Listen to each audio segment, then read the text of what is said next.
Right now, whatever you're wearing, that's not a modern invention. It's not even close. Most people guess clothing is maybe 20,000, 30,000 years old, tied to needles, tied to the Ice Age.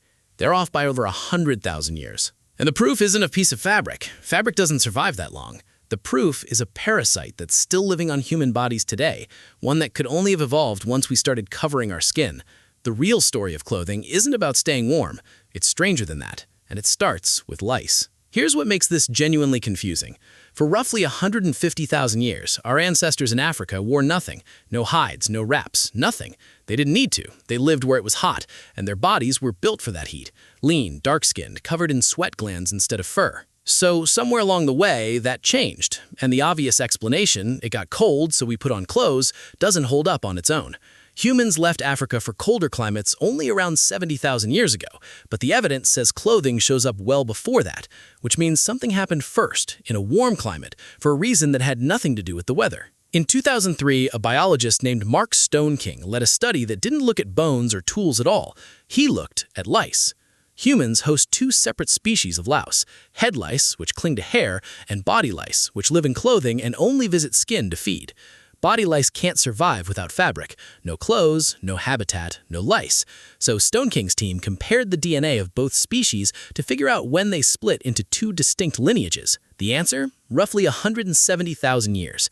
That's the moment body lice needed a new place to live, which means that's roughly when humans started covering their bodies consistently enough for a new parasite species to evolve around it. No cloth survived from that period, no thread, no needle. The lice are the only witnesses left. Here's the detail that makes this genuinely strange. The sewing needle doesn't show up in the archaeological record until about 40,000 years ago at sites like Denisova Cave in Siberia. That's 130,000 years after the lice split. So, for well over 100,000 years, clothing wasn't stitched garments. It was almost certainly draped and wrapped animal hides, something you could tie a hide onto your body with, using sinew or plant fiber, no needle required. Anthropologist Ian Gilligan, who's studied clothing origins extensively, argues this earlier stage of coverings likely served a completely different purpose than warmth. It may have started as protection from the sun, from insects, from thorns and rough terrain. Practical, but not about temperature at all. Only later, as some populations pushed into colder latitudes, did clothing evolve from simple wraps into fitted, tailored garments that needles made possible. Here's where it gets genuinely uncertain, and honestly, this is the most interesting part. Not every researcher agrees that lice genetics gives us a clean date. The molecular clock methods used to calculate that 170,000-year figure carry a wide margin of error. Some estimates from different studies have ranged from around 80,000 to over 200,000 years, depending on the mutation rate assumed. Genetics can tell you approximately when something happened, it can't tell you why. And that why is still genuinely contested. Was early covering purely practical, sun and thorn protection, as Gilligan argues, or did it carry social meaning from the start, a way to signal identity, group membership, status?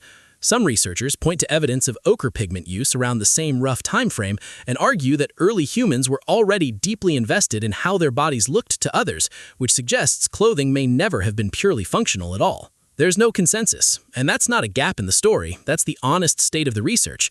We know roughly when, we're still arguing about why. Here's a detail most people never hear. Lice aren't just evidence of when clothing started.